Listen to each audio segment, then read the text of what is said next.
जय हिंद दोस्तों, मेरा नाम है एस.के. आनंद और आप देख रहे हैं SK. Education YouTube channel.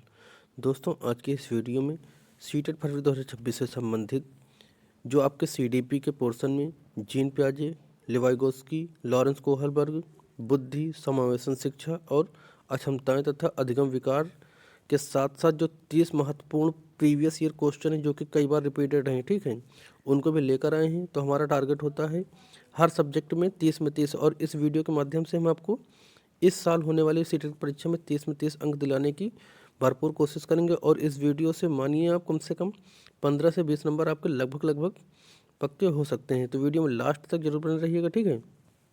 Video पसंद है तो इसको लाइक और शेयर करिएगा, ठीक। और ऐसे ही प्रैक्टिस सेशन जो है सब्जेक्ट के देखने के लिए चैनल को सब्सक्राइब करिए। तो चलिए वीडियो में बढ़ते आगे और देखते हैं। सबसे पहले थ्योरी, ये जो आपके मनोवैज्ञानिक हैं इन सब की थ्योरी हम देखेंगे। उसके बाद लास्ट में हम 30 क्वेश्चनों को देखेंगे। तो सबसे पहले हम किसके बारे में देखेंगे? जीन पियाजे के बारे में। जीन पियाजे का जो सिद्धांत है उसका क्या नाम है? तो संज्ञानात्मक विकास का सिद्धांत नाम है जीन पियाजे की थ्योरी का, ठीक है। जीन पियाजे का मानना था कि नन्हे वैज्ञानिक हैं। जो जीन पियाजे का मानना था कि बच्चे क्या हैं? नन्हे वैज्ञानिक हैं जो दुनिया के बारे में अपने ज्ञान का निर्माण खुद करते हैं। यानी कि बच्चे नन्हे वैज्ञानिक होते हैं, अपने ज्ञान का निर्माण वो खुद करते हैं, खुद चीज़ों को करते हैं, करने के बाद वो सीखते हैं, ठीक है। इनके जो है दो प्रमुख भाग हैं, अनुकूलन और समायोजन।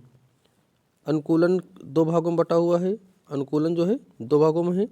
आत्मसातकरण यानी कि पुराने ज्ञान में नई जानकारी जोड़ना। मान लो कोई बच्चा है, कुत्ता के बारे में जानता था और कुत्ता जो है मान लो उसने सफ़ेद रंग का देखा हो, ठीक है, उसने फिर लाल रंग का कुत्ता देखा तो उसको थोड़ा सा जानकारी में बदलाव करना पड़ा। जानकारी में क्या करना? बदलाव करना पड़ा। उसके बाद उसने काला कुत्ता भी देखा तो अपनी जानकारी में बदलाव करके नई जानकारी को जोड़ देना। ये क्या कहलाया? आत्मसातीकरण। आत्मसातीकरण, ठीक है। और समायोजन क्या होता है? जैसे नई जानकारी को पुरानी जानकारी योजनाओं में बदलाव करना। जैसे कुत्ते और बिल्ली के बीच में डिफरेंस होना, ठीक है। जैसे जो है एक बिल्ली मान लो उसने देखा हो, बिल्ली को बचपन में देखा हो बच्चे ने, उसके बाद उसने क्या देखा? चीता। चीता देखा तो उसने उसको लगा बच्चे को कि ये भी बिल्ली, बड़ी बिल्ली है, लेकिन उसको बताया गया कि नहीं बेटा ये चीता है। तो पुरानी बदली जो पुरानी उसकी जानकारी थी उसके अंदर, यानी कि पुरानी जानकारी के कारण नई जानकारी के कारण जो पुरानी जानकारी है उसमें बदलाव करना। मतलब जो उसकी पुरानी जानकारी थी, नई जानकारी जब मिली तो उसने पुरानी जानकारी में बदलाव किया और अपने जो ज्ञान का निर्माण था, मतलब जो उसकी जानकारी थी उसमें बदलाव करके उसने दोनों के बीच में डिफरेंस किया कि ये चीता है और ये बिल्ली है, ठीक है। नेक्स्ट क्वेश्चन है, अच्छा इसमें स्कीमा क्या होता है? यहाँ पर स्कीमा भी पूछता है। तो स्कीमा क्या होता है? तो जानकारियों के छोटे छोटे टुकड़ों को स्टोर करना ही स्कीमा कहलाता है। अगर स्कीमा पूछता है तो जानकारी के छोटे छोटे टुकड़ों को स्टोर करना ही स्कीमा कहलाता है, वो बताइएगा। अच्छा, जीन पियाजे ने जो संज्ञानात्मक विकास के जो स्तर थे, स्तर या अवस्थाएं या चरण, तो कितने दिए हैं? 4 चरण इन्होंने बताए हैं। कौन कौन से? पहली होती है इंद्रजनित अवस्था, ठीक है। इंद्रजनित अवस्था, इंद्रजनित गामक या फिर संवेदी प्रेरक अवस्था, ये चलती है आपकी जन्म से 2 वर्ष तक चलती है। इसमें क्या घटित होता है? तो बच्चा अपनी इंद्रियों यानी कि आँख, कान, नाक से सीखता है। इसमें वस्तु स्थायित्व यानी कि ऑब्जेक्ट परमानेंस का गुण आता है, ठीक है। वस्तु स्थायित्व का गुण कहाँ पर होता है? तो इंद्रजनित अवस्था में होता है, ठीक है। और इसमें जो बच्चा है किसी भी वस्तु को स्पर्श करके, यानी कि जिस देखता है आँख से, कान से, नाक से, और स्पर्श करके। स्पर्श करके कब कब सीखता है? तो इंद्रजनित में। किसी भी वस्तु को बच्चे के हाथ में अगर पकड़ाते हैं तो वो सीधा पकड़ के मुंह में ले जाने की कोशिश करता है, मुंह से चूसने की कोशिश करता है वो, ठीक है। तो इसमें स्पर्श करके भी बच्चा सीखने की कोशिश करता है। वस्तु स्थित का गुण कहाँ से, किस अवस्था में होता है? इंद्रजनित अवस्था में होता है। अगला है आपका पूर्व संक्रियात्मक अवस्था। तो जो पूर्व संक्रियात्मक अवस्था होती है ये चलती है बच्चे की 2 से 7 वर्ष तक। इसमें क्या घटित होता है? तो भाषा का विकास होता है। इसमें क्या होता है? भाषा का विकास होता है। बच्चा अहम केंद्रित होता है और उसे लगता है कि वह जो सोच रहा है वही सही है। यानी कि सजीववाद, निर्जीव वस्तुओं को बच्चा सजीव समझता है और वही दिखाता भी है, ठीक है। जैसे बच्चे जो है छोटे बच्चे होते हैं वो किसी खिलौने से खेला करते हैं, तो उनको वो क्या कहते हैं, इनमें भी जान है। अर्थात अगर गुड़िया गुड्डा से या किसी चीज़ किसी खिलौने से खेल रहे हैं बच्चे, तो उसको भी जो खाएंगे पिएंगे उसको भी खिलाएंगे, नहलाने धुलाने की कोशिश करते हैं और बाद में सुलाने की कोशिश करते हैं। तो ऐसा वो दिखावे में नहीं करते, उनको लगता है कि उनमें भी जीवन है। जैसे हम जीवित हैं, हमको भूख लग रही, नहाना धोना पड़ता है, खाना पीना पड़ता है, सोना पड़ता है, वैसे वस्तुओं को, निर्जीव वस्तुओं की भी ऐसी ज़रूरत होती है। ठीक है, तो ऐसा गुण किस अवस्था में होता है, पूर्व संक्रांतात्मक अवस्था। कितने वर्ष से कितने वर्ष, 2 से 7 वर्ष चलती है। ठीक है, अगली अवस्था है आपकी मूर्त संक्रियात्मक अवस्था, जो कि 7 से 11 वर्ष तक चलती है। बच्चा तर्क करना यहीं से शुरू कर देता है, लेकिन केवल उन चीज़ों पर तर्क करता है जो सामने दिख रही हों। संरक्षण और पलटावे का गुण यहाँ पर आ जाता है। ठीक है, तो मूर्त क्या होता है, मूर्त का मतलब जो चीज़ें आपके सामने हो, जो चीज़ें आपके सामने हो, मान लो खिलौना हो गया, चीज़ें हो गई, जो भी कुछ होगा XYZ, जो चीज़ें सामने होंगी उसके बारे में बच्चा तर्क यहाँ पर करना शुरू कर देगा। या देखो यहाँ पे एकदम साफ लिखा है, जिन जो चीज़ें सामने होंगी सिर्फ उसी में तर्क करेगा। संरक्षण का और पलटावे का, यानी कि 1 लीटर पानी अगर किसी बोतल में अलग अलग जार में रखा हुआ है, कुछ बड़े बीकर और छोटे बीकर में, तो उसको पता रहेगा कि हाँ यहाँ पर जो है चाहे इसका इसमें डाल चाहे इसमें डाल दो, तो दोनों को पता है कि हाँ 1 लीटर पानी दोनों में है। या मान लो 3 + 2 = 5 होगा, तो 2 + 3 = 5 होगा। और अगर 5 से -2 करोगे तो यहाँ पर 3 आएगा।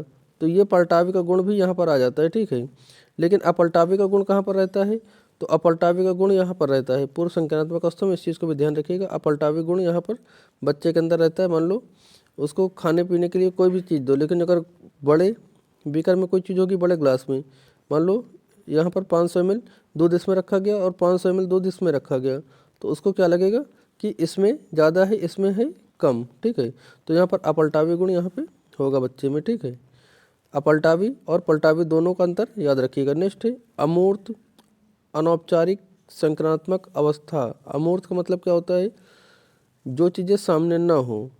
ठीक है, ये स्टेज का कितने से कितने वर्ष तक होती है, 11 से 15 वर्ष।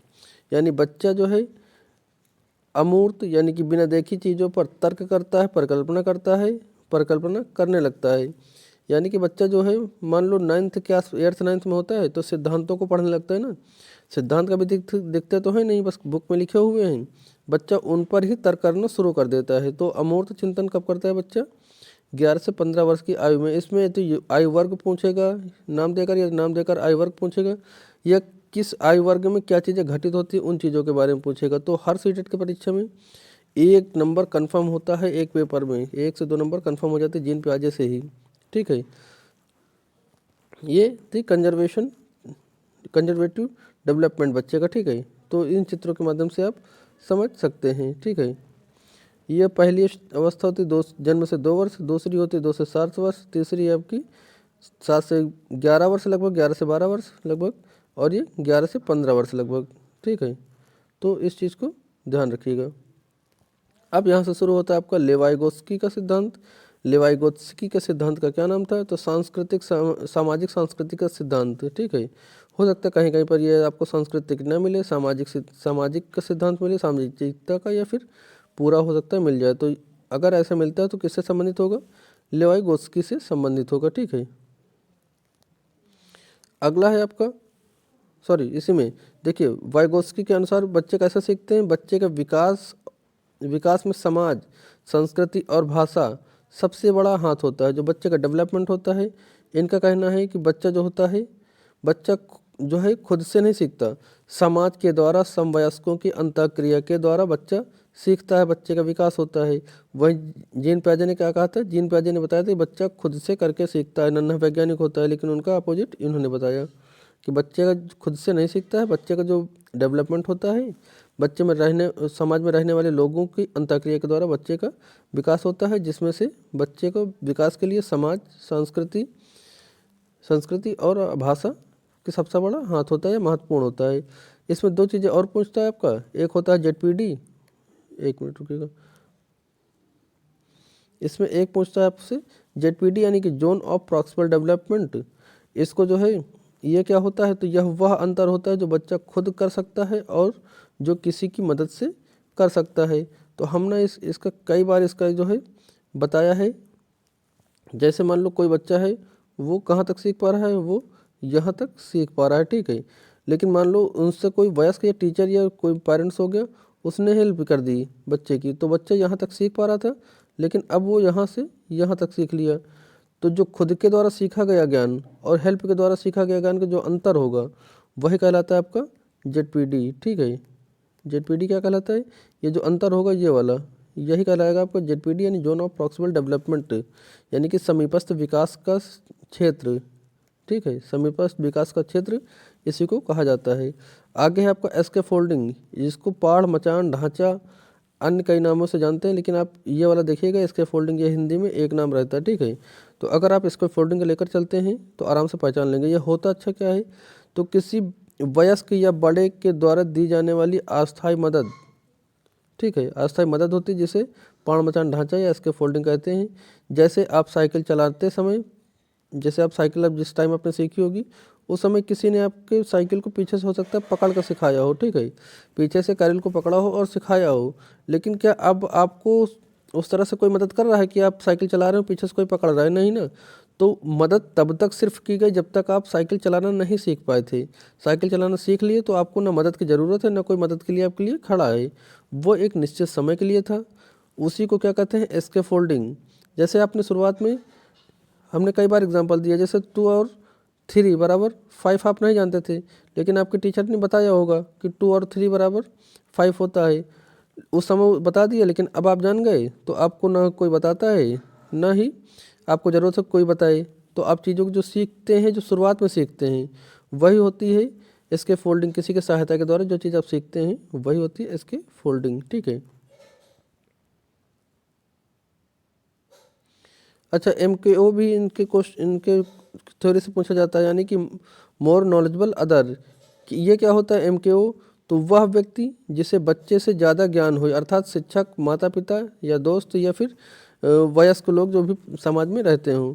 अच्छा, भाषा के बारे में इन्होंने क्या कहा है, वाइगोत्स्की मानते थे कि भाषा विचार से पहले आती है, यानी कि भाषा जो होती है विचार से पहले आती है, जिसे निजी वाक कहा गया है, ठीक है। निजी वाक यानी कि प्राइवेट स्पीच कहा गया है, जो कि बच्चे के विकास के लिए ज़रूरी माना जाता है।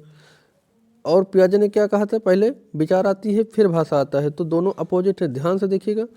वाइगोत्स्की का मानना था कि भाषा विचार के पहले आती है, भाषा क्या आती है, विचार के पहले आती है।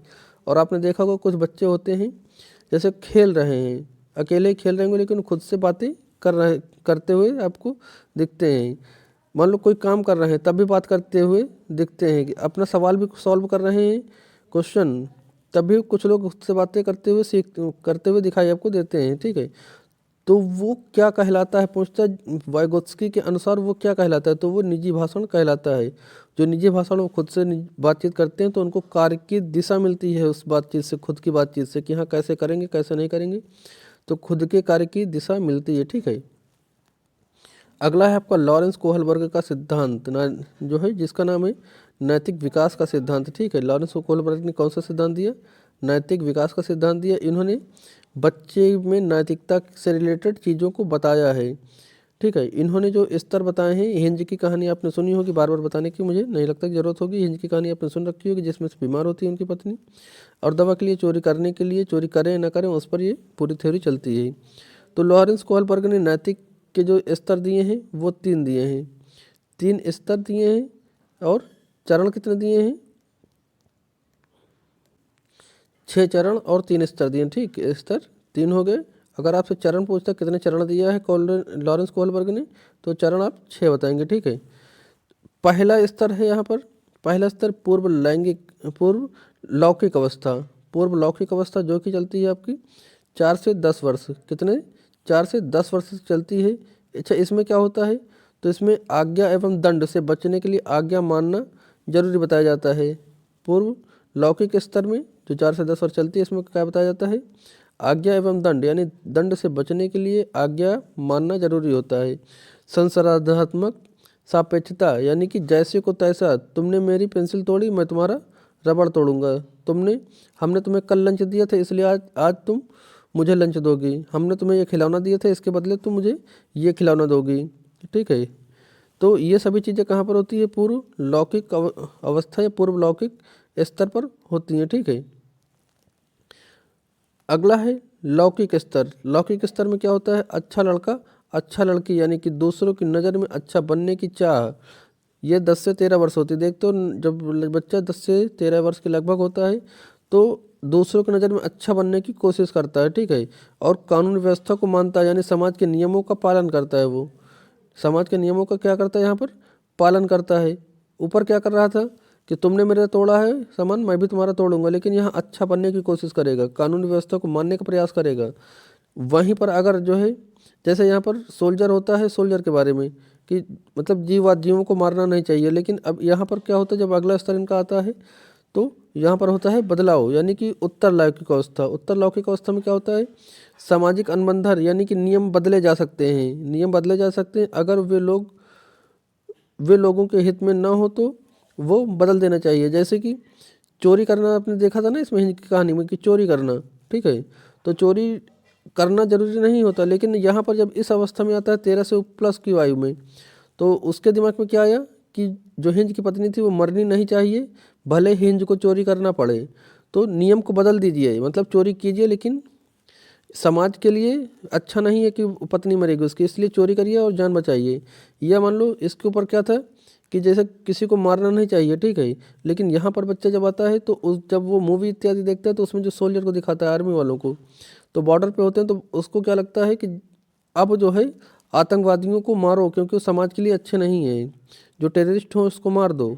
तो ये होते हैं अपने जो है नियम में बदलाव करना, ठीक है। अगला आपका इसी में है सार्वभौमिक नैतिकता का सिद्धांत। तो सार्वभौमिक नैतिकता का सिद्धांत अंतरात्मा की आवाज़ पर चलना, जैसे नेल्सन मंडेला या गांधी जी या किसी के आदर्शों पर चलना। तो ये उत्तर लौकिक अवस्था में होता है, ठीक है, तो याद रखिएगा। अच्छा, इनकी जो अवहेलना होती है उस ये भी पूछता क्यों होती है, तो देखिएगा जो लॉरेंस कोहलबर्ग थे, इन्होंने सिर्फ 4 से लगभग 4 से 15 वर्ष तक के सिर्फ बालकों को अपने उसमें शामिल किया था, अपने सिद्धांत में, बालिकाओं को नहीं शामिल किया था, ठीक है। बालिकाओं को शामिल न करना ही इनकी अवहेलना या बुराई का कारण बनता है। तो ये भी पूछता है इसकी अवहेलना इन मनोवैज्ञानिक की क्यों होती है, यानी कि लॉरेंस कोहलबर्ग की। तो आप बताइएगा कि इन्होंने अपने सिद्धांत में सिर्फ लड़कों को शामिल किया था, लड़कियों को शामिल नहीं किया था। अब यहाँ से शुरू होती है समावेशी शिक्षा। तो जो समावेशी शिक्षा होती है ये क्या होती है, यहाँ से देखिए 5 अंक लगभग लगभग आपके एक पोर्शन में समावेशी शिक्षा से क्वेश्चन पूछा जाता है। जैसे सीडीपी हो गया, ईवीएस, कहीं से भी समावेशी शिक्षा के बारे में क्वेश्चन जरूर बनता है। तो देखिए समावेशी शिक्षा का अर्थ क्या होता है, तो नियमित स्कूल में सभी बच्चों को चाहे क्षमता में कुछ भी हो एक साथ शिक्षा देना, यानी कि अगर स्कूल में जो भी बच्चे होंगे, सृजनशील हो, पिछड़ा बालक हो, शारीरिक रूप से कमजोर हो, दिव्यांग हो, या अधिक सृजनशील बालक हो, चिंतनशील बालक हो, मतलब किसी भी बालक किसी भी तरह का हो, उसको एक स्कूल की एक छत के नीचे एक रूम में एक साथ बैठाकर शिक्षा जो दी जाती है वही कहलाती है समावेशी शिक्षा। यानी कि सबका साथ, सबको एक साथ बैठा करके एक ही क्लास में शिक्षण देना कहलाती है आपकी समावेशी शिक्षा। अच्छा, जो अलग अलग बच्चे होते हैं अलग अलग प्रकार के, तो उनको कभी आप क्लास में बाधा के रूप में नहीं लेंगे, क्लास में बाधा के रूप में नहीं लेंगे उनको उनको एक पॉजिटिव टाइप के रूप में काम करेंगे। सीधा क्वेश्चन छपते हैं ऐसे, ठीक है। अब यहाँ से इनका सिद्धांत क्या था, यहाँ यहाँ जो है कोई भी भेदभाव नहीं। सिद्धांत क्या, समावेशी शिक्षा का सिद्धांत क्या होता है कि कोई भी भेदभाव नहीं होगा, लचीला पाठ्यक्रम होगा और बच्चों की ज़रूरत के अनुसार, बच्चों की ज़रूरत के वातावरण के अनुसार उनको शिक्षण दिया जाएगा। यानी कि बच्चा जिस तरह से सीखना चाहता है आप उस तरह से सिखाएंगे। अलग अलग बच्चे की अलग अलग ज़रूरतें होंगी, उन ज़रूरतों के हिसाब से सिखाएंगे। जैसे मान लो किसी बच्चे को हो सकता है कि सुनने में समस्या हो, तो द्रव्य श्रव्य सामग्रियों का आप इस्तेमाल करेंगे। हो सकता है कोई बच्चा को दिखता ना हो तो ब्रेल लिपि का आप जो है प्रयोग करेंगे। हो सकता है कोई बच्चा बोलने में समस्या कर रहा हो तो उसको अधिक भाषा जो है भाषा प्रयोग के अवसर देंगे, ठीक है।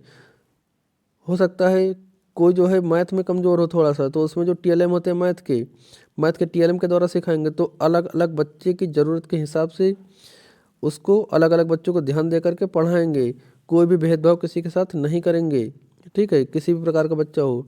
पाठ्यक्रम कैसा होना चाहिए, तो लचीला पाठ्यक्रम आप रखेंगे, ऐसा नहीं बहुत टफ रख दिया कि बच्चे सॉल्व ही नहीं कर पा रहे हैं, पढ़ ही नहीं पा रहे, तो ऐसा भी बिल्कुल नहीं करेंगे, यानी कि फ्लेक्सिबल कैरिकुलम होता है ना, तो ये आप रखेंगे।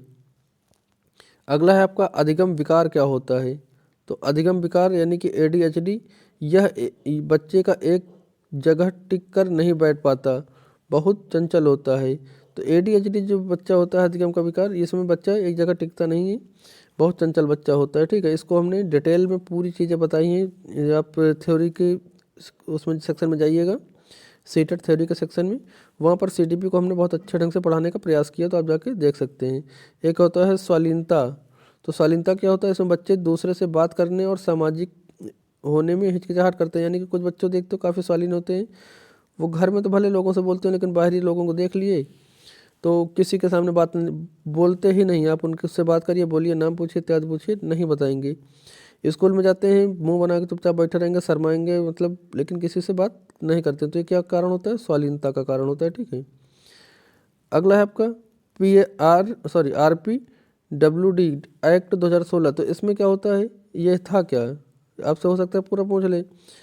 RPWD एक्ट 2016 क्या है, तो इसमें दिव्यांगों की श्रेणियों को 7 से बढ़ाकर 21 कर दिया गया, यानी कि पहले 7 श्रेणी थी, अब 21 श्रेणी। आपसे सीधा ये भी पूछ सकता है कि दिव्यांगों की श्रेणियों को बढ़ाकर अब कितना कर दिया गया है, तो 7 से बढ़ाकर 7 त्रिक 21, यानी 3 गुना आपका कर दिया गया है।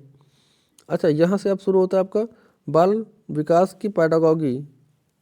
बाल विकास की पैडागॉजी के प्रमुख बिंदु है, जैसे पैडागॉजी को हल करते समय 3 स्तंभों को आप याद रखिएगा। 3 स्तंभ कौन कौन से, चलिए हम आपको आगे बताते हैं। पहला होता है आपका शिक्षक की भूमिका, क्या, शिक्षक की भूमिका को आप याद रखिएगा। शिक्षक कैसी भूमिका निभाना चाहिए, तो NCF 2005 कहता है कि जो टीचर होगा आपका वो सिर्फ और सिर्फ सुविधादाता के रूप में कार्य करेगा, तानाशाह बनकर काम नहीं करेगा, आदेश नहीं देगा, बच्चे की सुविधा के अनुसार काम करेगा। जिस तरह से बच्चा सीखना चाहता है, पढ़ना चाहता है, उसको उस तरह से, उस वातावरण में, उस पद्धतियों के अनुसार पढ़ाना होगा। उसे बच्चों के बीच व्यक्तिगत विभिन्नताओं का सम्मान करना होगा। हमने जो बताया ना, अलग अलग विभिन्नता के बच्चे होते हैं, तो अलग अलग विभिन्नताओं को बच्चों को सम्मान करना चाहिए, ठीक है, और उनको उस तरह से सुविधादाता के रूप में उनको ज्ञान का निर्माण कराना चाहिए। अगला होता है त्रुटियाँ, तो त्रुटियाँ क्या होती हैं, त्रुटियाँ बच्चों की गलतियाँ सीखने की प्रक्रिया का हिस्सा, यानी कि जो बच्चे गलतियाँ करते हैं, तो गलतियाँ ऐसा नहीं कि गलत हैं, वो नहीं सीख पा रहे इसलिए, अगर बच्चे सीखेंगे तो गलतियाँ स्वाभाविक है, तो ये जो त्रुटियाँ हैं उसको निगेटिव के साथ न जाइएगा, पॉजिटिव टैगवर्ड होता है। ये शिक्षक को बताती हैं कि बच्चा कैसे सोच रहा है, कैसे सीख रहा है, और उन्हें डांटना बिल्कुल नहीं चाहिए। अगर बच्चे गलती कर रहे हैं तो उसको डांटना नहीं चाहिए। बच्चों की गलतियाँ जो होती हैं उनको देखना चाहिए, समझना चाहिए कि बच्चे गलती क्यों कर रहे हैं और इसके पीछे का कारण क्या है। उस गलती को समाप्त करने, ये जो कारण बन रहा है उस कारण को समाप्त करना चाहिए बच्चों के, ठीक, उनको डांटना नहीं चाहिए। अगला होता है अभिप्रेरणा, तो अभिप्रेरणा आंतरिक होती है और बाह्य होती है, यानी कि जब बच्चा अपनी खुशी या रुचि से सीखता है तो सबसे अच्छा सीखता है। देखते हो बच्चे करके जो सीखते हैं अपनी खुशी के द्वारा, तो सबसे अच्छा तरीका वो होता है आंतरिक वाला। अच्छा, बाहरी क्या होती है प्रेरणा, तो जब बच्चा इनाम या नंबर या डर के कारण सीखता है तो ये बाहरी प्रेरणा होती है, ठीक है।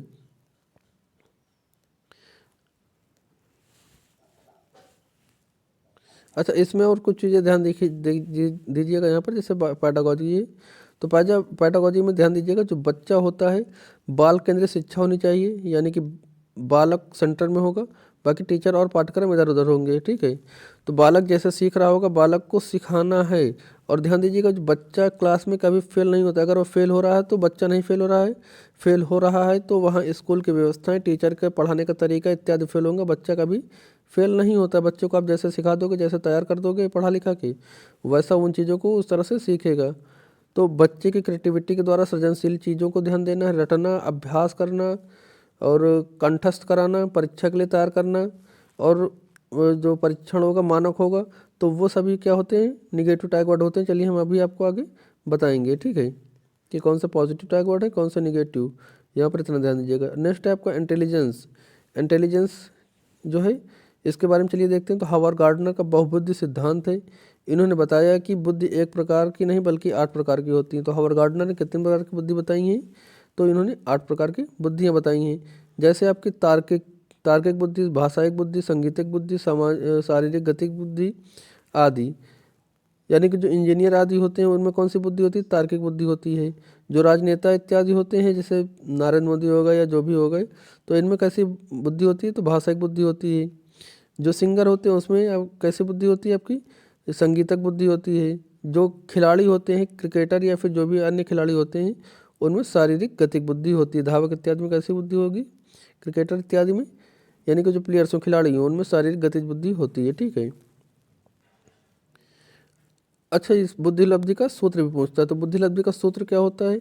तो मानसिक आयु बटे वास्तविक आयु इंटू 100। यानी कि आपसे हो सकता है कहीं कहीं पर ये पूरा न लिखा मिले, तो IQ बराबर MA यानी कि मानसिक आयु, CA यानी कि वास्तविक आयु इंटू 100। तो आप इस तरह से इस बुद्धि लब्धि के सूत्र से बच्चे की बुद्धि लब्धि निकाल सकते हैं। अच्छा, जो आपका सृजनात्मक प्रभाशाली जो आपका होता है प्रतिभाशाली बालक, उसकी बुद्धि लब्धि कई बार पूछा, तो 140 प्लस होगी, याद रखिएगा 140 प्लस। और किसकी बुद्धि कितनी होती है वो भी हमने वीडियो में बताई, तो वहाँ पर जाके देख लीजिएगा। सारी वीडियो आपके प्लेलिस्ट में अवेलेबल हैं। चलिए यहाँ पे हम देखते हैं कुछ आगे की चीज़ें, जैसे कि महत्वपूर्ण अवधारणाएं।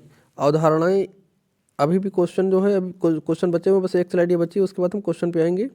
तो महत्वपूर्ण चीज़ें पहले उनके हम बता देते हैं। और भी अवधारणाओं में क्या होता है? आनुवंशिकता और वातावरण जो होता है विकास के लिए जरूरी होता है। यानी कि विकास के लिए क्या जरूरी होगा? आनुवंशिकता गुणे वातावरण। तो आपसे क्वेश्चन ये कई बार पूछा है कि आनुवंशिकता और वातावरण जो है आपस में कैसे हैं? क्या योगात्मक हैं, गुणात्मक हैं, या फिर कुछ नहीं है, या फिर दोनों? तो ये होते हैं गुणात्मक। वंशानुक्रम और वातावरण ये दोनों गुणात्मक होते हैं। ठीक है। बच्चे के विकास में दोनों की भूमिका 50-50 नहीं बल्कि परस्पर अंतः क्रिया के द्वारा होता है। यानी कि बच्चे के विकास के लिए जो है आपका जो आनुवंशिकता होती है, जैसे आंखों का रंग, हाइट, कलर, ये जो होगा सारी कुछ जो होगा वो आनुवंशिकता के कारण होगा। और उसमें आनुवंशिकता तो जरूरी है ही, लेकिन किस वातावरण में, किस इन्वायरमेंट में बच्चा रह रहा है, ये भी महत्वपूर्ण योगदान रखता है। और दोनों के अंतःक्रिया के द्वारा ही बच्चे का विकास होता है। तो इस बात पर ध्यान रखिएगा। ठीक है। अगला है आपका समावेशी शिक्षा। तो समावेशी शिक्षा हमने अभी आपको बताया था कि बिना भेदभाव को बच्चों को पढ़ाना। अच्छा, ये तो आपने सीख लिया समावेशी शिक्षा। ये देखिए प्रगतिशील शिक्षा क्या होती है। प्रगतिशील शिक्षा यानी प्रगतिशील शिक्षा के जनक कौन है? तो जॉन डीवी हैं। आपसे कई बार क्वेश्चन पूछा प्रगतिशील शिक्षा के जनक कौन है? तो जॉन डीवी हैं। ठीक है। शिक्षक जो है शिक्षा करके सीखने पर आधारित होनी चाहिए। यानी बच्चा बच्चा जो है लर्निंग बाय डूइंग, यानी कि बच्चा खुद करके सीखे, वो ज़्यादा प्रभावशाली शिक्षा होती है। ठीक है। अगला आपका बाल केंद्रित शिक्षा। बाल केंद्रित शिक्षा यानी कि जो टीचर होगा वो एक सुविधादाता के रूप में बच्चे के लिए काम करेगा और बच्चा जो है शिक्षण के केंद्र में होगा। ठीक। यहाँ पर देखिए पैडागोगी को हल करने के जो है हमने कुछ ट्रिक आपको बताई, जिससे पॉजिटिव और निगेटिव टैग वर्ड्स क्या होते हैं। ठीक है। पॉजिटिव और निगेटिव टैग वर्ड्स क्या होते हैं, चलिए वो भी बताते हैं कि कौन से आपको टैग वर्ड्स मिले, तो आप उस पर जो है प्लस का निशान लगा, सॉरी सही का निशान लगाएंगे, सही आप विकल्प चुनेंगे। और कौन से निगेटिव है तो उनके ऑप्शन देखते ही आप आगे कट करेंगे। जैसे आपका प्रोत्साहित करना, प्रोत्साहित कर, एक एक चीज़ देखते हैं पहले इधर वाले ना, पॉजिटिव वाले। प्रोत्साहित करना आपको मिले जहीं पर, तो सीधा वो विकल्प आपका सही हो जाएगा। बच्चे को अवसर देना, वो जैसे विकल्प मिले आपको वहाँ पे सही कर देना है, आगे सही टिक करना है। आपको मिल जाए कहीं पर चर्चा में शामिल करना, बच्चों को चर्चा में शामिल करना, तो ऑप्शन आप सीधा टिक करेंगे। करके सीखना, तो सीधा जहाँ बच्चे को करके सीखने, जैसे कि अनुभव के द्वारा सीखना या करके सीखना, तो वो आपका ऑप्शन सही हो जाएगा तुरंत। तो उस पर आप जो है सही का टिक कर लेंगे। आगे आपका विविध गतिविधियों से, तो ये भी ऑप्शन सही मिलेगा। किसी विकल्प मिल जाए विविध गतिविधियों से बच्चे को सिखाना या सीखना, तो ये ऑप्शन भी आप टिक करेंगे। बच्चों के अनुभव को महत्व देना, यानी कि बच्चे जो है अपने अनुभव हों, उनको मातृभाषा में बोल रहे हों या कुछ भी, मतलब उनके अनुभव अपने प्रकट कर रहे हों, तो वो भी ऑप्शन आप सही टिक करेंगे। ठीक है। मातृभाषा में बच्चा बोल रहा है तो वो भी ऑप्शन आपका सही होगा। चलिए अब हम देखते हैं निगेटिव टैग वर्ड्स, यानी कि किसी भी ऑप्शन में आपको निष्क्रिय मिल जाए, तो निष्क्रिय, बच्चे निष्क्रिय होते हैं ऐसा कुछ, तो आप सीधा आपके कट करेंगे। किसी भी ग्रेडिंग या रैंकिंग के लिए पढ़ाना नहीं, आपको किसी परीक्षा के लिए नहीं पढ़ाते हैं आप, इसको भी सीधा किसी ऑप्शन मिले तो सीधा आगे कट करिए। पाठ्य पुस्तक केंद्रित शिक्षा, तो पाठ्य पुस्तक केंद्रित नहीं शिक्षक केंद्रित, कैसी जो शिक्षा होगी वो होगी बाल केंद्रित। तो ऐसे विकल्प मिले तो सीधा आगे कट करिएगा, ठीक है। केवल, मात्र और सिर्फ, ऐसे कोई विकल्प मिलता है कि केवल ज्ञान के, केवल परीक्षा के लिए, केवल मापदंड के लिए, ऐसा कुछ मिलता है तो यहाँ पर ये मिल जाए शुरुआत में जिस ऑप्शन में, सीधा आप निगेटिव काट दीजिएगा। दंड देना या डांटना बच्चे को बिल्कुल गलत होता है, ना हम दंड देंगे बच्चों को, किसी प्रकार का नहीं डांटेंगे, ठीक है। रटना, याद कराना, अभ्यास कराना, गृह कार्य देना, कंठस्थ कराना, ये सारे टैग वर्ड्स गलत होते हैं, तो इनको भी आप क्रॉस करिएगा। तो इन वालों के सामने आप सीधा आगे टिक करते जाएंगे, एक एक ऑप्शन पढ़िए, पेंसिल रखिए आप सीधा वहाँ पे, या पेन, क्योंकि पेपर तो आप ही के पास रहेंगे, पेपर से मना होता है, उसके सीधा जो है आगे आप कट करिए, इनको कट करिए, इनको जो है पॉजिटिव रखिए। तो आप जो है पैडागोजी को आराम से हल कर पाएंगे। 75 नंबर के पूरे पेपर में पैडागोजी आती है, ठीक है, तो आप आसानी से हल कर पाएंगे। अगला है आपका अधिगम विकार। तो अधिगम विकार क्या होता है, यानी कि लर्निंग डिसेबिलिटी। इसमें से एक या दो प्रश्न यहाँ से भी पक्का आता है आपको हर एक परीक्षा में। जैसे आपके डिस्लेक्सिया किससे संबंधित है, डिस्लेक्सिया किससे संबंधित है, तो ये पढ़ने की कठिनाई से, यानी कि रीडिंग डिसेबिलिटी है डिस्लेक्सिया, ठीक है। और डिस्ग्राफिया यानी ग्राफ बनाना लिखना, तो ये लिखने से संबंधित है। डिस्ग्राफिया किससे संबंधित है, ग्राफ बनाने से अर्थात लिखने से। आपका डिसकैलकुलिया, तो कैलकुलिया कहाँ पर इस्तेमाल करते हैं, कैलकुलिया आप गणित के सवालों को यानी कि जोड़ घटाने में यूज करते हैं ना, तो गणती गणना से संबंधित है। डिसकैलकुलिया जो है किससे संबंधित है, गणती गणना से। आपका ADHD यानी कि ध्यान केंद्रित न कर पाना, यानी कि पढ़ाया कुछ और जा रहा है, आपका ध्यान इधर उधर भटक रहा है, यानी बच्चा जब ध्यान नहीं केंद्रित कर पाता तो ADHD होता है, ठीक है। अगला है आपका शिक्षण सहायक सामग्री और मूल्यांकन। तो शिक्षण सहायक सामग्री जो होती है, देखिए इसमें होता है कि सतत और व्यापक मूल्यांकन। ये बच्चे का किस लिए किया जाता है, कई बार रिपीटेड क्वेश्चन है यहाँ पर, जितने पॉइंट हमने लिए सब एक से बढ़कर एक हर बार के रिपीटेड क्वेश्चन है यहाँ पर। तो यहाँ पर जो आपका सतत एवं व्यापक मूल्यांकन होता है, बच्चे का मूल्यांकन केवल साल के अंत में नहीं होना चाहिए, बल्कि साल भर शैक्षिक सह शैक्षिक दोनों क्षेत्रों में होना चाहिए। यानी कि जब बच्चे को आप सिखा रहे हो, सिखाने के लेसन बाय लेसन आप बच्चों को जो है, बच्चों से प्रश्न करिए, जो चीज़ आपने पढ़ा है उसके बारे में पूछिए, तैयार करवाइए। यह नहीं कि सीधा आपने पूरे साल पढ़ाया, मटर गश्ती काटी और लास्ट में आपने परीक्षा ले लिया, तो प्रोसेस आपका गलत होगा। मतलब जो टॉपिक को आप पढ़ा रहे हैं उसका शैक्षिक जो शैक्षिक हो और शैक्षिक दोनों क्षेत्रों में उसका जो है आकलन आप करते रहिए समय समय से, लास्ट के अंत में ही नहीं करेंगे। निदात्मक और उपचारात्मक शिक्षण क्या होता है, एक होता है निदात्मक और एक होता है उपचारात्मक। तो यानी निदान का मतलब क्या होता है, जो कमियां कर रहा हो बच्चा, जो गलतियां कर रहा हो उनको पहचानना निदान कहलाता है। और गलतियों को दूर करना, यानी कि उन जो गलतियां कर रहा है त्रुटियों को दूर करके बच्चे को अच्छे से सिखा देना, वह कहलाता है आपका उपचार, यानी कि उन कमियों को दूर करना, तो ये कहलाएगा उपचार। तो दोनों ध्यान रखिएगा। निदान का मतलब क्या होगा, गलतियों या कमियों का पता लगाना, और उपचार का मतलब होता है उन गलतियों को ख़त्म करना। अच्छा, इसमें एक चीज़ और ध्यान रखिएगा, एक टिप्स है, यानी सीटेट में जो आप विकल्प चुनेंगे तो सीटेट में हमेशा उन विकल्पों को चुनें जिसमें बच्चा सबसे ज़्यादा एक्टिव हो, यानी सक्रिय हो, और जहां उसे खोजने अनुभव करने की आज़ादी मिल रही हो, तो उस ऑप्शन को आप हमेशा उस चीज़ को लेकर चलेंगे। जो ये चीज़ें जिस भी ऑप्शन में मिलें तो उसको आप सही आंसर मानने रहेगा, ठीक है। आपको उन ऑप्शनों को जहाँ पर ये सारी चीज़ें मिले उन ऑप्शन को आप सही मान सकते हैं। चलिए यहाँ से हम आगे बढ़ेंगे और अब देखेंगे जो आपके प्रीवियस ईयर 30 क्वेश्चन है, रिपीटेड क्वेश्चन सिर्फ हम रखे हैं यहाँ पे, तो उनको हम चलिए देखते हैं। उम्मीद कर रहे हैं वीडियो पसंद आ रही होगी। वीडियो पसंद आ रही हो तो दोस्तों लाइक और शेयर करिएगा। अगर आपको लगता है कि वीडियो में कुछ कमियां हैं तो अपना सजेशन जरूर दीजिएगा, ठीक है। अच्छा, क्वेश्चन सॉल्व करने से पहले एक चीज़ ध्यान दीजिएगा, जैसे कि हमने यहाँ पे 30 क्वेश्चन रखे हैं, आपने ज़रूर पढ़ रखा है, तो प्रत्येक प्रश्न का आंसर जो है आप नीचे कमेंट करिए, ठीक है। और 30 में से लास्ट में आपको कितने अंक मिले वो भी आप नीचे कमेंट करिएगा। तो चलिए देखते हैं पहला प्रश्न कह रहा है कि लेवाइगोस्की के समाज संरचनात्मक सिद्धांत में पाड़ यानी कि इसके फोल्डिंग का क्या अर्थ है। तो हमने आपको बताया था, ठीक है। चलिए ऑप्शन पहला है बच्चे को पूरी तरह से स्वतंत्र छोड़ना। तो स्वतंत्र क्या छोड़ेंगे, नहीं, स्वतंत्र छोड़ना नहीं होता है।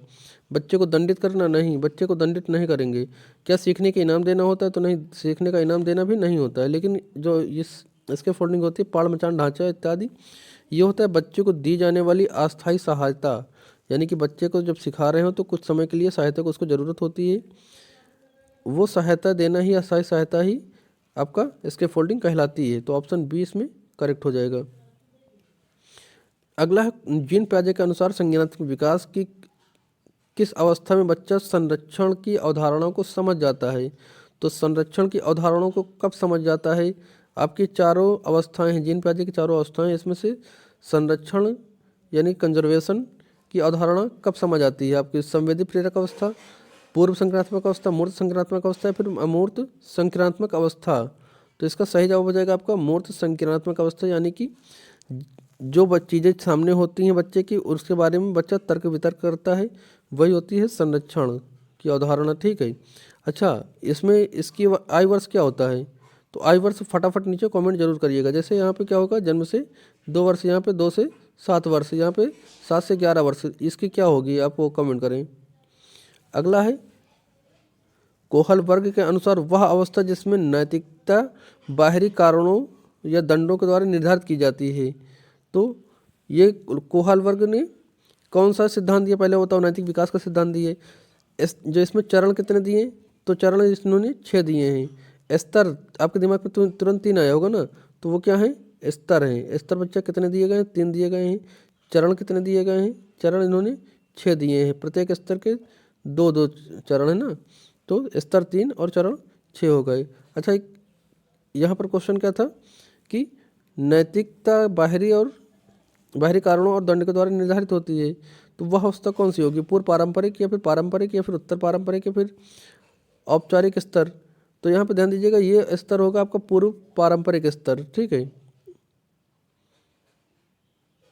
अगला है डिस्लेक्सिया का मुख्य रूप से किस समस्या से समाधान होता है, संबंधित है? जो डिस्लेक्सिया है तो किससे संबंधित होता है? क्या सुनने से, बोलने से, पढ़ने से या फिर लिखने से? तो इसका सही जवाब हो जाएगा आपका 4th का सी। ये डिस्लेक्सिया जो होता है पढ़ने से संबंधित होता है, इसमें वाक विकार होता है। ठीक है। यहाँ सुनने वाला कौन सा होता है, बोलने का कौन सा होता है और चलने का कौन सा होता है, इनको भी आपको बताना होगा, कमेंट में जरूर बताइएगा। नेक्स्ट है समावेशी शिक्षा मानती है कि हमें डैश डैश के अनुरूप बदलना चाहिए। तो हमें बच्चे को व्यवस्था के अनुरूप बदलना चाहिए, या फिर व्यवस्था को बच्चे के अनुरूप बदलना चाहिए, या फिर हमें परिवेश को परिवार के अनुरूप बदलना चाहिए, फिर बच्चे को माता पिता के अनुरूप बदलना चाहिए।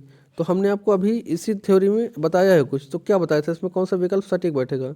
सही जवाब हो जाएगा आपका जो व्यवस्था हो बच्चे के अनुसार बदलना चाहिए, यानी कि ऑप्शन बी। समय से शिक्षा क्या कहती है? जो व्यवस्थाएं हो, व्यवस्थाओं को बच्चे के अनुसार बदलना है, बच्चे के अनुसार जिस तरह से बच्चा सीख रहा हो उस तरह से सिखाना है आपको। अगला प्रश्न है निम्नलिखित में से कौन सा सकारात्मक टैग वर्ड जिसे आप पेडागोजी में सही उत्तर मान सकते हैं? तो क्या कंठस्थ को नहीं, कंठस्थ को आप नहीं मानेंगे सही विकल्प। हतोत्साहित को नहीं, आप इसको भी नहीं मानेंगे। मानक मूल्यांकन ये भी नहीं। हाँ, अवसर देना, क्रिएटिविटी जहाँ पर बच्चा कर रहा हो, बच्चा खुद शामिल हो, तो उसको आप सही मान सकते हैं, यानी कि ऑप्शन सी आपका करेक्ट हो जाएगा। अगला क्वेश्चन है बाल विकास शिक्षा का समर्थन किस मनोवैज्ञानिक ने किया है, बाल केंद्रित का? तो क्या B.F. स्किनर ने, जॉन डीवी ने, एरिक एरिक्सन ने, फिर चार्ल्स डार्विन ने? तो इसका सही जवाब हो जाएगा आपका जॉन डीवी ने। बाल केंद्रित शिक्षा यानी कि जो शिक्षा के केंद्र में कौन होगा? बालक होगा। तो ऐसा किसका मानना था? जॉन डीवी का। अगला प्रश्न वाइगोत्स्की के अनुसार बच्चे अपने आप में क्यों बोलते हैं? बताया था हमने कि कुछ बच्चे होते हैं जैसे खेलते समय इत्यादि, या खेलते समय, आते जाते समय, चलते समय जो है खुद से बातचीत करते हैं। तो क्या वो कारण क्या है बात करने का? वो अहम केंद्रित होते? तो नहीं, ऐसा नहीं होता। वो अपने कार्य को दिशा देते? तो हाँ बिल्कुल। वो जो बातचीत करते हैं वो अब खुद की बातचीत से, यानी प्राइवेट स्पीच, व्यक्तिगत वार्ता, तो वो खुद की हेल्प करते हैं, वो खुद को कार्य करने में दिशा देते हैं कि हाँ ऐसे नहीं, हम इस काम को हमें ऐसे करना होगा। तो ये सारे विकल्प गलत होंगे। दूसरों को ध्यान खींचना या फिर उनकी आदत होती है? नहीं, ये खुद से बातचीत करते हैं अपने कार्य को दिशा निर्देश देने के लिए। नेक्स्ट क्वेश्चन प्रतिभाशाली बच्चों की पहचान के लिए सबसे सटीक तरीका क्या होगा? सबसे सटीक क्या होगा? उनकी आर्थिक स्थिति देखकर आप पहचानेंगे? नहीं, आर्थिक स्थिति देखकर आप नहीं पहचानेंगे। केवल बुद्धि परीक्षण करके तो नहीं, केवल बुद्धि परीक्षण करके उनकी जो प्रतिभाशालिता है उसको नहीं, क्योंकि हमने बताया था जो केवल कहीं पर मिल जाए तो ये वैसे भी निगेटिव में जाएगा। उनके कपड़ों को देख कर पहचानना, तो नहीं, कपड़ों देख कर कैसे पहचानेंगे? मान लो बच्चा पढ़ने में अच्छा हो लेकिन आर्थिक स्थिति की कमज़ोर हो तो ऐसा नहीं हो सकता। लेकिन हाँ, उसकी जिज्ञासा और समस्या समाधान की क्षमता को देखकर आप बच्चे किस प्रतिभाशाली बच्चा है नहीं, उसकी पहचान आप कर सकते हैं, सबसे सटीक तरीका होगा। नेक्स्ट क्वेश्चन, पियाजे के अनुसार स्कीमा क्या होता है? पियाजे के अनुसार जो स्कीमा क्या होता है, हमने बताया था स्कीमा के बारे में। क्या रक्षा तंत्र होता है? नहीं। सीखने की क्षमता? नहीं। क्या शारीरिक व्यायाम है? नहीं। ये ज्ञान को व्यवस्थित करने का एक मानसिक संरचना है, यानी कि ऑप्शन सी इसमें करेक्ट हो जाएगा। यानी कि जानकारियों के छोटे छोटे टुकड़ों को बच्चा स्कीमा में रखता है, यानी कि जानकारी के छोटे छोटे टुकड़े ही क्या होते हैं? स्कीमा कहलाते हैं। ऑप्शन सी इसमें सही हो जाएगा। नेक्स्ट है, विकास क्या किधर से किधर जाता है? विकास जो है जटिल से सरल की तरफ जाता है, फिर विशिष्ट से सामान्य की ओर जाता है, या फिर सामान्य से विशिष्ट की ओर, या फिर सिर से पैर की ओर जाता है। तो यहाँ पर बात आई है किसकी? विकास की। तो विकास के लिए हमने बताया था आपको कई बार कि ये जो है सामान्य से विशिष्ट जाता है, लेकिन बच्चे का जो विकास होता है, एक चीज़ ये भी ध्यान रखिएगा, सिर से पैर की तरफ जाता है। तो आप ये बताइएगा कि इसमें किस विकल्प की तरफ आप जा रहे हैं, डी की तरफ या सी की तरफ? कमेंट में ज़रूर बताइएगा, ठीक है।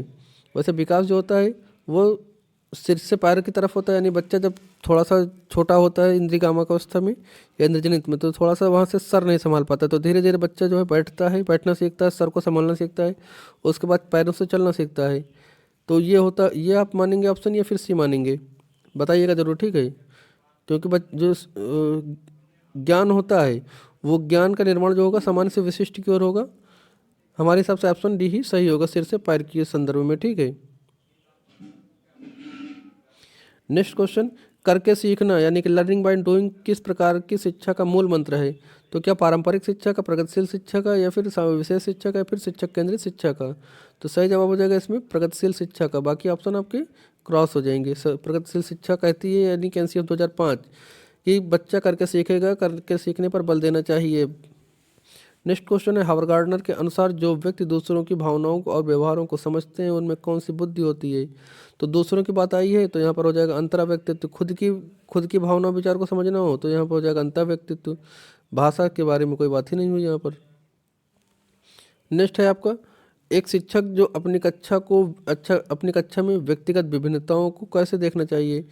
मान लो आप एक शिक्षक हो और आप किसी क्लास में पढ़ा रहा हो, उसमें विभिन्न प्रकार के बच्चे हों, कोई दिव्यांग हो, कोई सृजनशील हो, कोई अधिक प्रतिभाशाली हो, कोई जड़ बुद्धि वाला हो, कोई अधिक लंबा बड़ा हो, कोई छोटा हो, कोई एज में कम हो, कोई पिछड़ा हुआ हो। तो अलग अलग प्रकार के बच्चे अगर आप एक क्लास में हो तो आप उस कक्षा को कैसा मानेंगे, किस वे में देखना चाहेंगे? एक बाधा के रूप में कि अलग अलग बच्चे हैं ये एक बाधा के रूप में है, या फिर सीखने के संसाधनों के रूप में, या फिर बच्चों की कमी के रूप में, या फिर अनुशासन की समस्या के रूप में?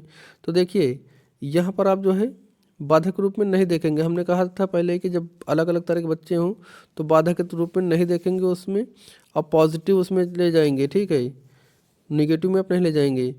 अगला है आपका सीखने की संसाधनों के रूप में। तो हाँ, अलग अलग बच्चे होंगे तो अलग अलग संसाधनों के रूप में, सीखने के रूप में आप ले जाएंगे। ऑप्शन 20 में सही जाएगा। बच्चों की कमी के रूप में देखेंगे तो नहीं, बच्चों की कमियां नहीं देखनी होती। अनुशासन की समस्या नहीं, बच्चा क्लास में है तो बोलेगा, पढ़ेगा, सब कुछ करेगा। तो ऑप्शन बी आप यहाँ पे सही बताएंगे। अगला प्रश्न है,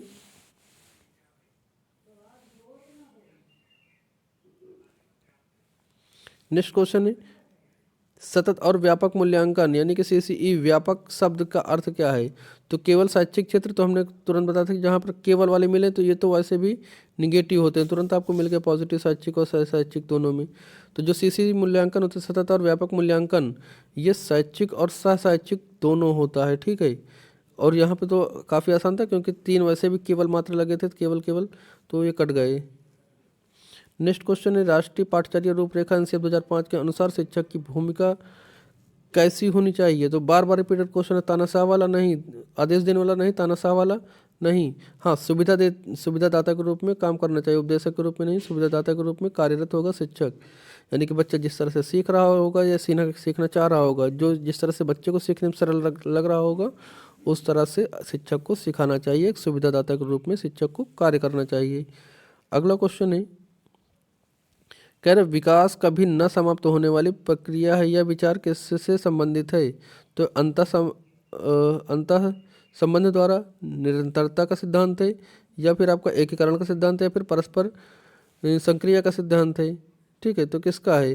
तो परस्पर क्रिया का सिद्धांत नहीं है, ये एकीकरण का सिद्धांत नहीं है, अंतः संबंध का सिद्धांत नहीं है, विकास कभी न समाप्त होने वाली यानी कि निरंतर चलने वाला सिद्धांत है, निरंतरता का सिद्धांत है। ठीक, ऑप्शन बी आप सही मानेंगे इसमें। नेक्स्ट क्वेश्चन है बुद्धि लब्धि निकालने का सूत्र क्या? तो हमने अभी आपको बताया था, इसमें से कौन सा सही बताया था? ABCD। तो सही जवाब क्या था? MA/CA × 100 यानी कि ऑप्शन ए आपका करेक्ट हो जाएगा। कौन सा? ऑप्शन ए आपका करेक्ट होगा। मानसिक आयु बटे वास्तविक आयु × 100। ठीक है। नेक्स्ट क्वेश्चन, सृजनात्मकता का मुख्य रूप से किससे संबंधित है? जो सृजनात्मकता क्या अभिसारी से, अपसारी से, अनुकरण से या रटने से?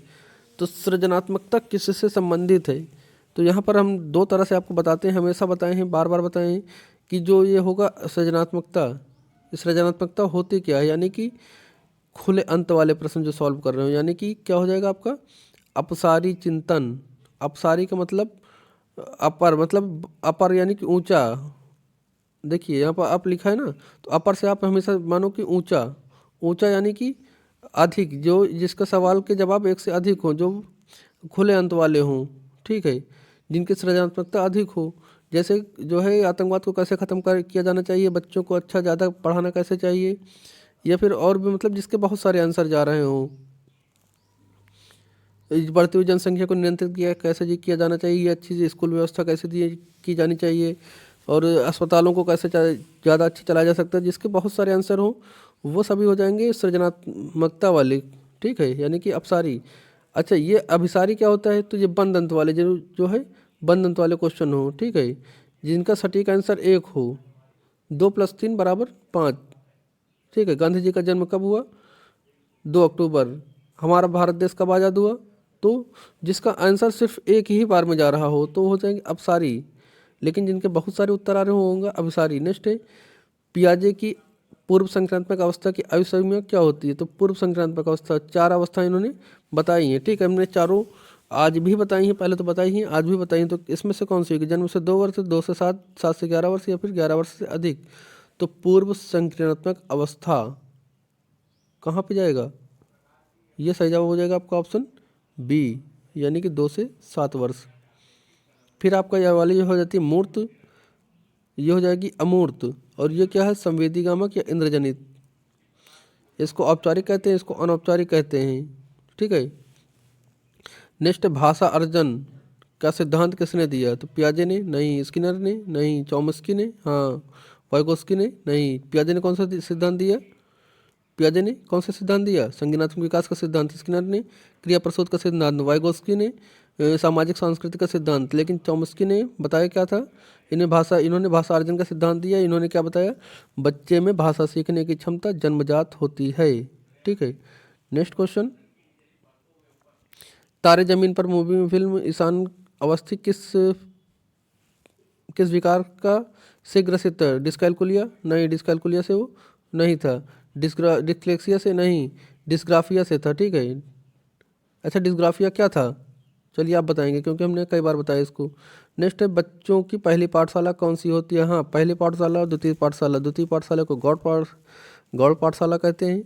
तो ध्यान दीजिएगा, जो बच्चे की पहली पाठशाला जो होगी स्कूल नहीं होगी, समाज नहीं होगा, परिवार होगा। प्राथमिक पाठशाला के रूप में जो है परिवार होता है। परिवार में जो माता पिता भाई बहन सब होते हैं, परिवार की जो बच्चे की पहली पाठशाला होती है। स्कूल हो गया, समाज हो गया, पास पड़ोस हो गया, मीडिया हो गया, ये सभी दूसरे या गौड़ होते हैं। पुस्तकालय एक निष्क्रिय सामाजिक, इसमें जो निष्क्रिय होती है। ठीक है, निष्क्रिय सामाजिकता यहाँ पे होती है। नेक्स्ट, लॉरेंस कोहलबर्ग के हिंजू की दुविधा का प्रयोग किस पर आधारित है? तो किस पर आधारित है? संगठनात्मक विकास पर नहीं, सामाजिक विकास पर नहीं, नैतिक विकास पर आधारित है। ठीक है। नेक्स्ट है ऑटिज्म से पीड़ित बच्चे किस प्रकार की कठिनाई होती है? तो इसका सही जवाब क्या हो जाएगा? क्या दौड़ने में, सामाजिक संवाद करने में, लिखने में, देखने में? तो या होता है सामाजिक संवाद करने में। ऑटिज्म मतलब बच्चा जो है किसी से बोलता बात करता नहीं है, ठीक है। शर्माने के चक्कर में मतलब जो दूसरे से नजरें न मिलाए, बोलने न बातचीत करने में शर्माए इत्यादि होता है सामाजिक संवाद करने में। ऑप्शन बी आपका करेक्ट हो जाएगा। अगला क्वेश्चन है जेंडर क्या है, तो जेंडर क्या है इसमें, क्या एक जैविक निर्धारण है, फिर जैविक सामाजिक संरचना है, फिर शारीरिक विशेषता है, फिर जन्मजात गुण है। तो देखिए जैविक जेंडर होता है, ये जैविक संरचना होती है, सॉरी एक सामाजिक संरचना होती है। सामाजिक संरचना यानी अर्थात ऑप्शन बी के साथ आप जाएंगे। अगला प्रश्न यहाँ पर दिया है कि जोन ऑफ प्रॉक्सिमल डेवलपमेंट यानी कि जेडपीडी की अवधारणा किसने दी है, तो नहीं, ये हो जाएंगे लॉरेंस, ये आपके वाइगोत्स्की महोदय। जेडपीडी और आपका पर्णमोचन ढांचा जिसको बताते हो वो स्कैफोल्डिंग, जो स्कैफोल्डिंग और ये एम को ओ, तीन चीज़ें इन्होंने बताई। क्या क्या बताई हैं आपको, पहला बताई है इन्होंने जेडपीडी यानी कि जोन ऑफ प्रॉक्सिमल डेवलपमेंट, दूसरा हमने क्या बताया स्कैफोल्डिंग यानी कि पर्णमोचन ढांचा, और एम के ओ यानी मोर नॉलेजेबल अदर। तो ये तीन चीज़ें किसने बताई, लेवाइगोत्स्की जी ने। नेक्स्ट है आनुवंशिकता और वातावरण का संबंध कैसा होता है, तो हमने थ्योरी पढ़ाई थी तो वहाँ पर भी बताया था। क्या योगात्मक होगा, गुणात्मक आनुवंशिकता जरूरी नहीं होगी, फिर में कोई संबंध नहीं, तो ऐसा नहीं होता है। ये होते हैं एक दूसरे के गुणात्मक, यानी विकास बराबर क्या हो जाएगा आनुवंशिकता गुणे वातावरण, ठीक है। नेक्स्ट क्वेश्चन अधिगम यानी कि लर्निंग का सबसे उपयुक्त अर्थ क्या होता है, तो क्या कौशल अर्जन करना, जो कौशल अर्जन करना तो नहीं, क्या रटना, ज्ञान रटना नहीं, परीक्षा में पास होना नहीं, व्यवहार में परिमार्जन या परिवर्तन, मतलब ज्ञान के द्वारा व्यवहार में परिवर्तन ही अधिगम कहलाता है। नेक्स्ट क्वेश्चन प्रोग्रेसिव एजुकेशन में बच्चे को कैसा देखा जाता है, तो क्या खाली स्लेट की तरह देखेंगे, या निष्क्रिय नकलची की तरह देखेंगे, या फिर सक्रिय अन्वेषकों के रूप में, या फिर आपके छोटे वयस्कों के रूप में। तो देखिए खाली स्लेट की तरह नहीं देखते हैं आप, बच्चा नन्हा वैज्ञानिक खुद ही होता है, जिन पैजा ने खुद ही बताया है। नकलची की तरह नहीं, आपका सक्रिय अन्वेषकों के द्वारा देखेंगे, छोटे वयस्कों के द्वारा भी नहीं देखेंगे आप। ऑप्शन सी इसमें सही हो जाएगा। तो ये थे आपका सीडीपी की आज की थ्योरी और 30 प्रीवियस ईयर क्वेश्चन। उम्मीद करते हैं वीडियो पसंद आई होगी। देखिए वीडियो पसंद आए तो इसको लाइक और शेयर करिएगा। अगर आपको वीडियो में कुछ कमियां लगती हैं तो नीचे कमेंट में जरूर अपना सजेशन दीजिए। बाकी अन्य सब्जेक्ट प्रैक्टिस सेशन देखने के लिए वीडियो को लाइक और शेयर करिए। मिलते हैं अगले प्रश्न पत्र के साथ, तब तक के लिए जय हिंद।